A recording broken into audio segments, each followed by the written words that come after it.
Hello, everyone. This is our presentation on the Food and Nutrition Education in Schools Act of 2020. For the problem and consequences, many of adult habits and behaviors that will determine the risk of chronic diseases are established while they are children. According to the CDC, 6 in 10 adults have a chronic disease, and 4 in 10 have 2 or more. One of the risk factors for developing chronic diseases includes poor nutrition.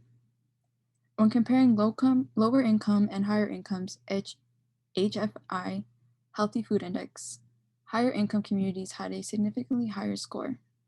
For their overall score, they had a 6.82 mean, while lower income had a 51.6.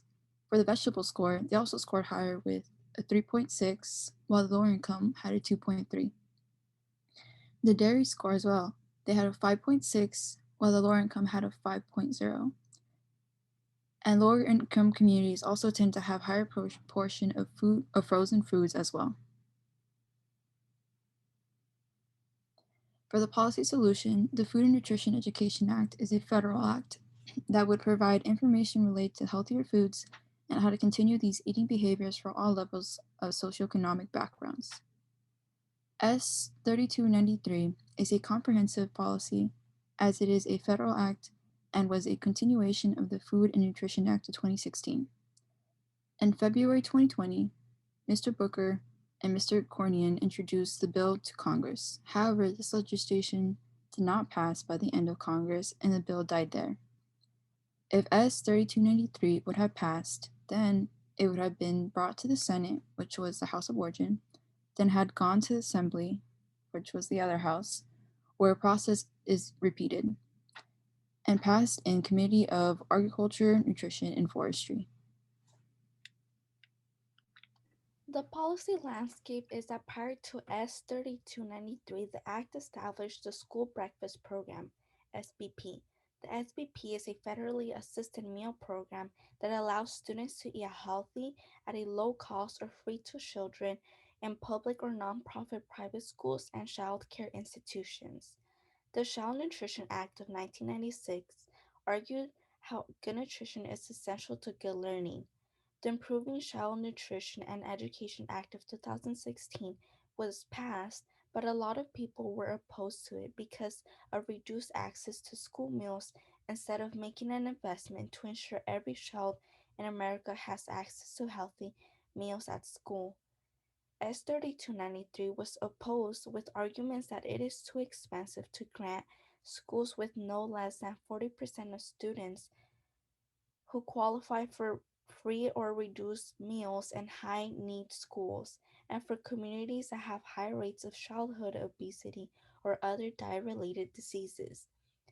It would have been amended if the policy included hands on and experiment learning, implemented school gardens for students to be able to try new fruit, fruits and vegetables, and to learn how to make or prepare meals.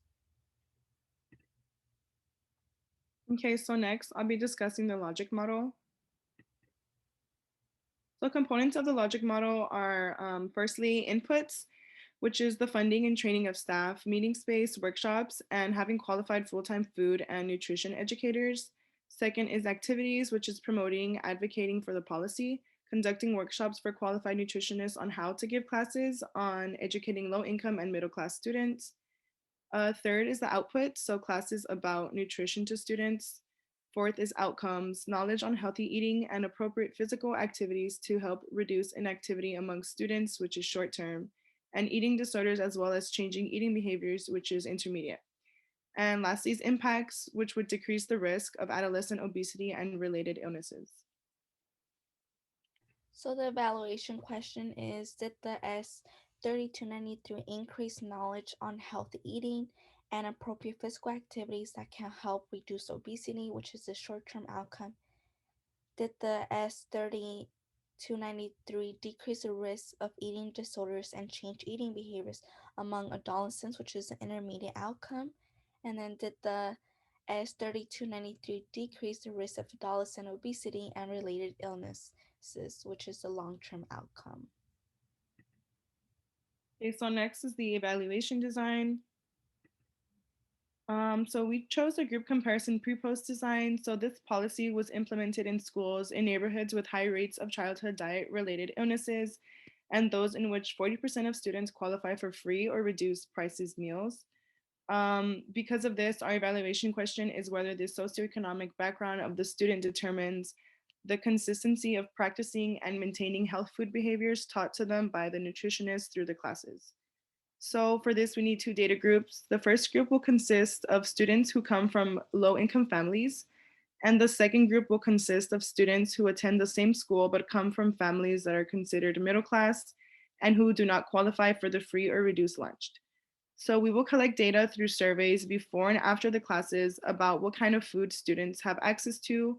We will also ask about their food behaviors and habits, and lastly, their attitude towards food. For the economic evaluation, we chose cost utility analysis. So a cost utility analysis is comparing interventions with different health outcomes. So using the patient and or their family's perspective, we expect that the group of low income students will have different health outcomes than the group with middle class students. So the information needed for the economic evaluation would include the cost of food, how much nutritionists would be paid, if wages were lost in the household, and any additional non-medical costs. So data needs to be converted into a common unit in order to conduct a direct comparison. So the measure used is the cost utility ratio, which is number per collie saved. Data collection.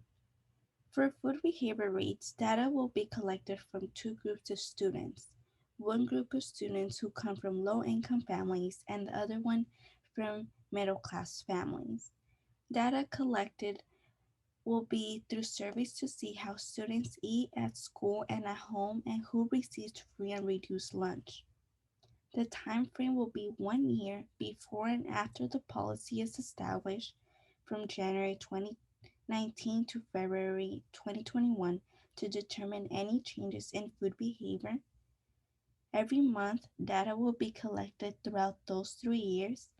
Data collected will be from multiple schools districts throughout the US. And for healthy eating behavior rates, data will be collected by school districts on students' eating behaviors between January 2019 to February 2021. And the incidence data of students who have been consistent and continue to eat healthy in the US between January 2019 to February 2021. And the data will be collected by school nurses.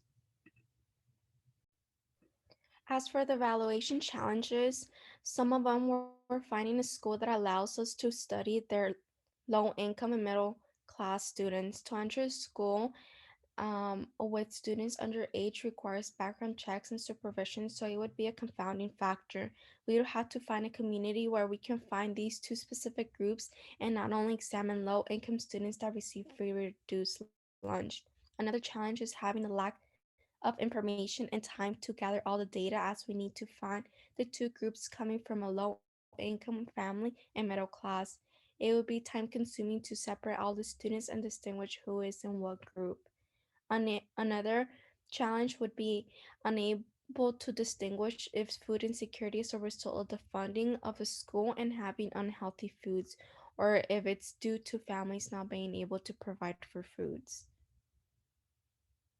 For the impact of health equity, um, is that impact can increase health disparities due to lower socioeconomic families who have a limited amount of buying healthy meals, and impact can decrease health disparities as it would provide knowledge on healthier foods options, which can reduce the rates of chronic diseases. And another decrease impact that can decrease health disparities as it will target and help fund communities that are at high rates of childhood diet related illnesses. For the question we have to the class is, what types of factors can inhibit students from being consistent with healthy eating behaviors in the low income community compared to middle class community? Thank you.